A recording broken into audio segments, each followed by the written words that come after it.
Here I have Realme 9i, and today I'm going to show you how to customize watermark in camera on this device.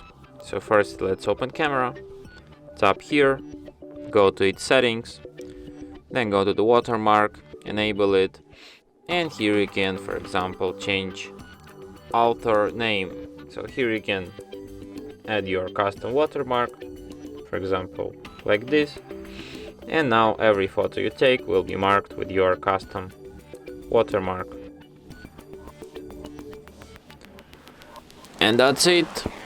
Thanks for watching. If you find this tutorial useful, don't forget to hit that like button and subscribe to our channel.